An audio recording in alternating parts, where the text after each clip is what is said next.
The more restrictions you have, the more scrappy the marketing campaign will be. So if you're sitting here and you're thinking, okay, I don't have any money, restriction. I don't have a lot of time, restriction. I don't have a lot of attention, restriction. The more restrictions you have, the scrappier you're gonna become. But oftentimes, it is the scrappy promotions that are complete game changers.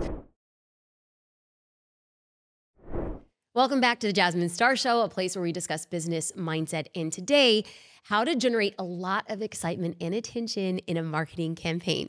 Ooh, yes, my love language. Let's go. But before we begin, I want to read some kind words from Patricia de Londres.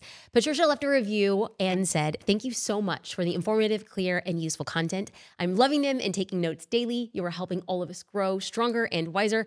Patricia, thank you. The team and I celebrate these reviews, and they mean more to us than you'll ever know. If you would like to leave a review, this is your reminder. Please do it. It means the difference to the show and what we produce. Now, today we're going to talk about marketing and many forms, but my favorite is scrappy marketing, the type of promotion that mixes a lot of restrictions in a short amount of time. Back in October 2019, we had a team retreat in Newport Beach, and a few members presented an idea for a Black Friday sale. Now, I'm gonna be honest, I was against the idea because it was less than a month away, and I did not think that we could pull off like a successfully flawless promotion in that time. And that's the thing I love. I want it to be successful, and I want it to be flawless, and I want it to be energetic. Now, the team asked, under what circumstances might I say yes? Oh, clever little brains. Okay, so I said, the entire project must be planned and buttoned up in 2 weeks. The entire tech team, well, they had to be done it wouldn't take more than 1 week. And they got $0 in advertising. Okay, I want to pause here. Do you see what I did? I said, in order to get to yes, we must put up restrictions. The more restrictions you have, the more scrappy the marketing campaign will be. So if you're sitting here and you're thinking, okay, I don't have any money, restriction. I don't have a lot of time, restriction. I don't have a lot of attention, restriction. The more restrictions you have, the scrappier you're gonna become. But oftentimes, it is the scrappy promotions that are complete game changers. Okay, so even though I gave like the biggest restrictions and I was like, there's no way they're gonna agree. To my shock, they agreed. Now I'm gonna be real. I didn't want to be part of the promotion because JD and I had a vacation planned. And I was like, I really need this time to unplug and I don't want to be pulled into a promotion. So the team had said, the team planned the internal launch just for social curator members on Black Friday, offering a $25 promotion. Okay, so there's a little bit of a backstory here. At the time, social curator was $49 a month. And at the time, we had a per action plan cost. So when somebody came into Social Curator, they got that month's action plan. But if they wanted to buy any back action plans, they would have to buy them for $49 a month. Now, the difference now with Social Curator is somebody comes in and now they have access to the entire library. But at the time, in that course, in that build, you had to buy them individually. So when the members were paying $49 a month and we offered $25, it was like 50% off any of the back action plans. But we offered that Black Friday sale for the $25. Okay, now that we're all on the same page. Now let's talk about the results. You know the backstory, you know the restrictions, you know why I didn't want to be involved in the promotion. So while I sat by a pool in Maui, the team ran the launch flawlessly and we made $52,000 in one weekend.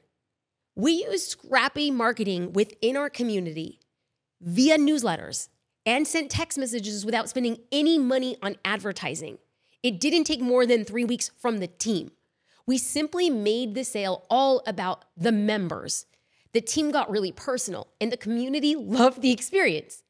So, I mean, come on, y'all. Like, I'm sitting there and all I'm seeing is updates from the team who took it, ran with it, had restrictions, and said, we are gonna get to yes. Scrappy marketing at its best. So this short and sweet episode is for you if you're wanting to create a lot of excitement and get a lot of attention around an offer. And maybe you're not afraid to be bold and go against the norm. And maybe, just maybe, you wanna create a memorable experience for your audience. Yes, okay, you're in the right place. And this is how it's gonna go. We're gonna talk about companies that created these types of campaigns successfully and what made them successful. You know I love me a good story. Oh, yes. Then we're gonna go over 4 tips on creating this type of marketing campaign. And then finally, I'm going to give you 3 ideas to create your own marketing campaign that's going to be memorable and buzzworthy. Okay, let's dive into it. But first, there is a term for this type of marketing, and it's called guerrilla marketing. It originated in the 1980s and was coined by J. Conrad Levinson. And this refers to an unconventional, kind of out of the norm marketing tactics designed to make a high impact.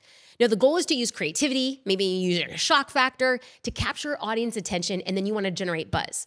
Now, the best part, well, in my humble opinion, this is what I think the best part is that it positions you and your brand as leaders and makes your audience think, hey, if they're this innovative in their marketing efforts, their product or service must also be pretty cool, pretty revolutionary too. And even though these marketing efforts can be typically done at low cost, big industry players like Coca-Cola, they use these kind of guerrilla marketing tactics to get a very high ROI.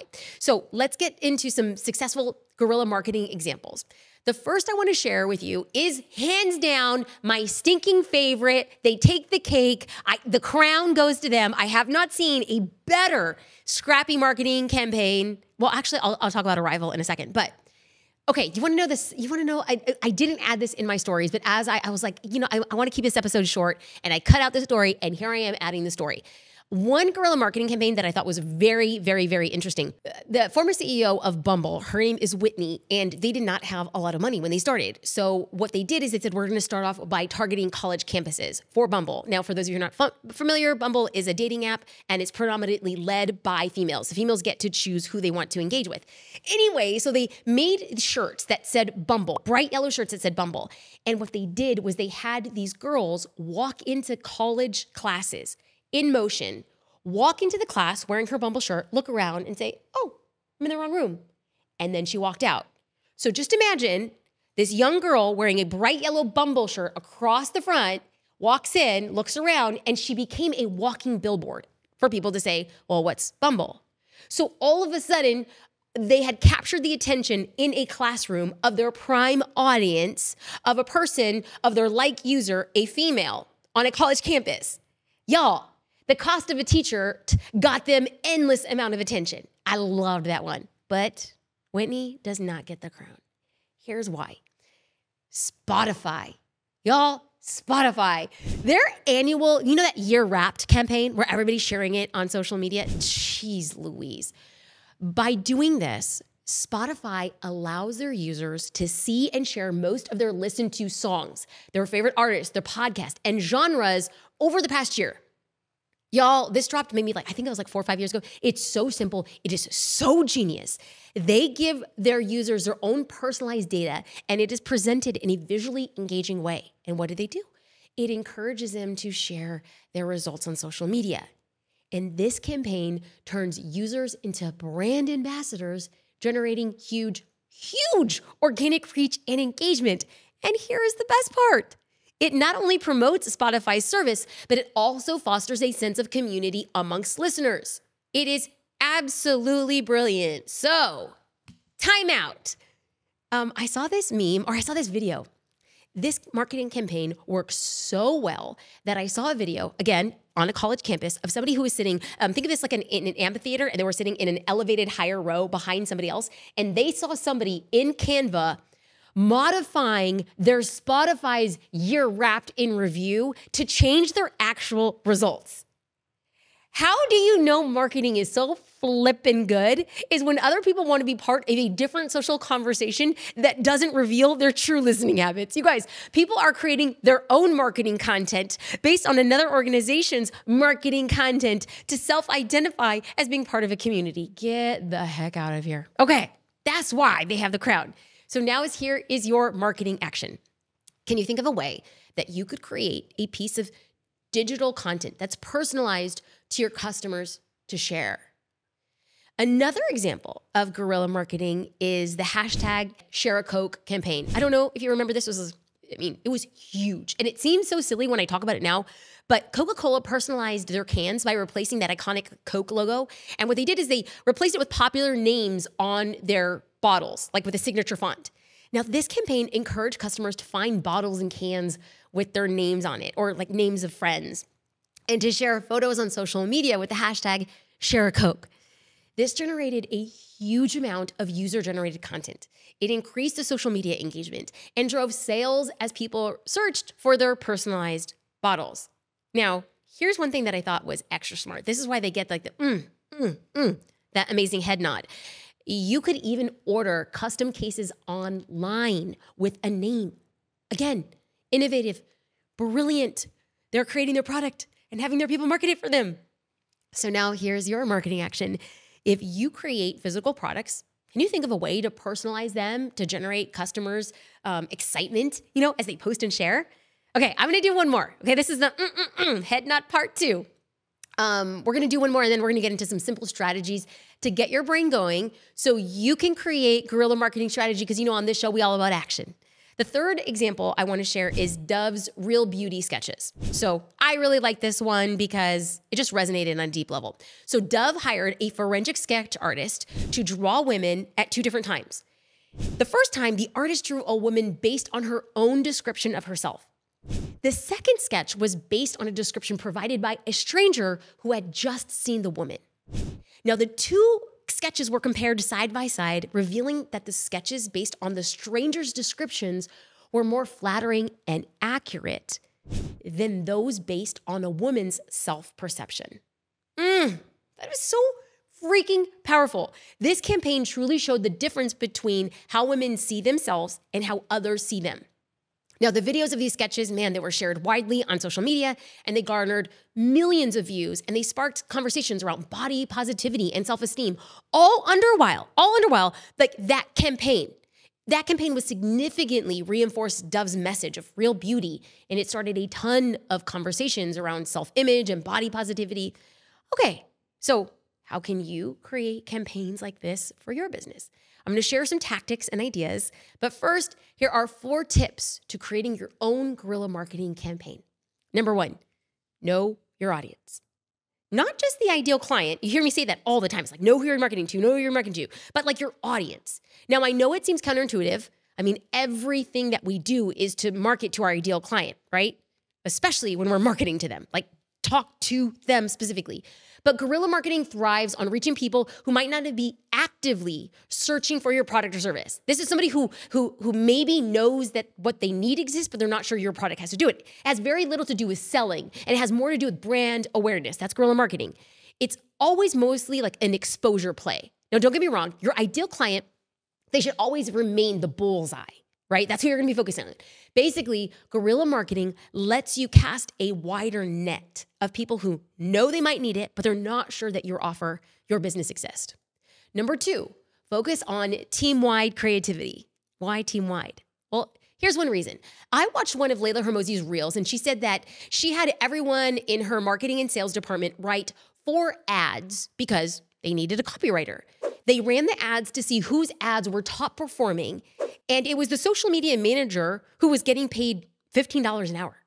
That person became the copywriter, then became the creative director, and now that person owns their own marketing company that does $30 million a year, right? So every team member on your team has been exposed to different campaigns and events and experiences, and when you combine these, well, then you're cooking with fire. The sales manager might understand customer objections that translate into powerful marketing hooks. A graphic designer might have a seemingly it seems like a ridiculous visual concept, but wait, it captures attention. You just never know what comes to fruition when you tap into the potential of your team. Okay, tip number 3 is to leverage relevance and trends. Guerrilla marketing thrives on 3 main things: surprise, timing, and relevance. And by leveraging these things, you can tap into the cultural mood and be seen, as a brand that truly authentically understands the audience and speaks their language and is still really on trend. I can't help but think of when Wendy's, the fast food restaurant, it released a rap album, or when Wendy's had a Twitter beef with McDonald's, and they knew their audience was teens and young adults. And they knew that the audience of teens and young adults used Twitter and listened to pop and hip hop music. Well, okay, these campaigns were perfectly timed. They were highly relevant, and it led to increased reach, engagement, positive brand perception. Okay, you guys clearly I'm on a flow. I'm just going here. Finally, number 4, give it meaning and purpose.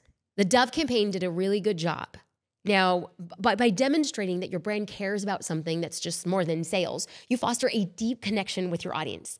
They see your business not just like a product or a service, but they see it as a brand that shares their values. And this builds brand affinity and loyalty. And that like goes beyond just like, oh, it's a good marketing campaign. No, it's a good marketing campaign because they feel seen and known. Now, here are some ideas if you want to create a guerrilla marketing campaign like this on your own. Let's get started. The first idea is to create a social media challenge. Remember, I'm just offering ideas to get your brain going. You can design a fun and engaging challenge that encourages users to participate and share their experiences. Okay, so for example, a fitness brand could start a 30-day push-up challenge where participants post videos of their progress using a specific hashtag.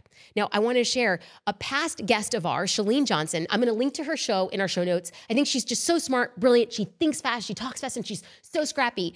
She had a hot girl summer walk, and she had a hashtag, and all she said was, get out and walk once a day.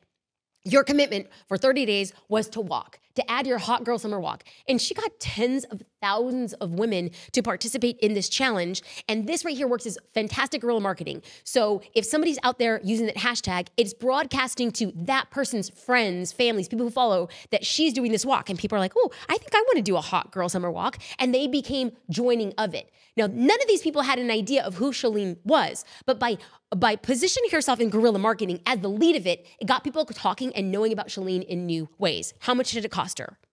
Nothing but a hashtag.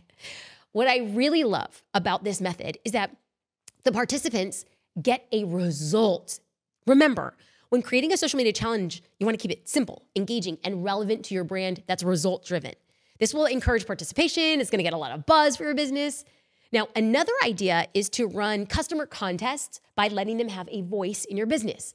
Now, I've seen people do this like you can have them choose your marketing campaign or like a marketing slogan. They can title the podcast that you're planning on launching. They can name an upcoming product.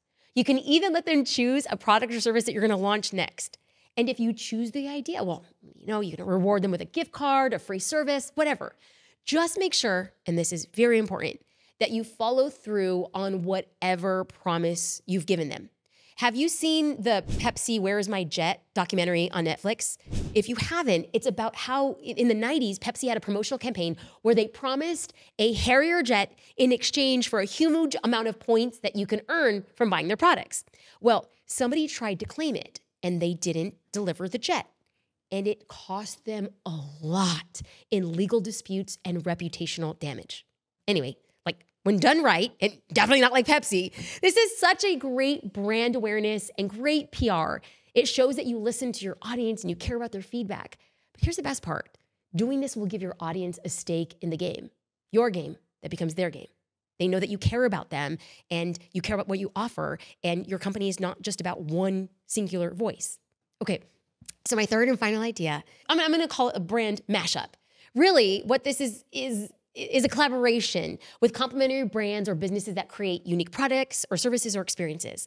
What I think would be really cool and beneficial here is a campaign seeking out talent within the community or an audience for your company. For example, a clothing brand could give a chance to their community members to collaborate with a local artist to design a limited edition sweatshirt with their artwork. Now, this cross-promotion not only introduces your brand to a new audience, but it also creates buzz around the possibility of a potential partnership. You're going to position yourself as somebody who gives opportunities and is loyal to your following. Okay, now I'm going to take a deep breath. Clearly, you guys, do you guys want to know, as a side note, I always thought guerrilla marketing was like gorilla, bananas, gorilla. No. It's gorilla, like in Colombia, gorillas. Okay, we're going to do a recap of what we just went over. First, we defined guerrilla marketing as unconventional marketing tactics to make a high impact, and we're going to do that through creativity and shock factor. We went over some really killer examples of this type of marketing, and you learned 4 tips for creating your own guerrilla marketing campaign. 1, know your audience deeply to broaden your reach while staying true to your core. 2, encourage team-wide creativity by tapping into diverse perspectives within your team. 3, leverage relevance and trends to authentically connect and create a cultural zeitgeist. 4, give it meaning and purpose by aligning your campaign with values beyond sales to create deeper connections. Y'all, thank you. Ooh, I just hit my mic. Thank you. Okay, stop clapping, Jasmine. Stop hitting your mic. I want to encourage you to keep pushing your boundaries and going against what's normal. Your business is meaningful and it deserves attention. If you would be so kind to leave a review, I would be honored and I would love to read it on a future upcoming episode. From my heart to yours, thank you.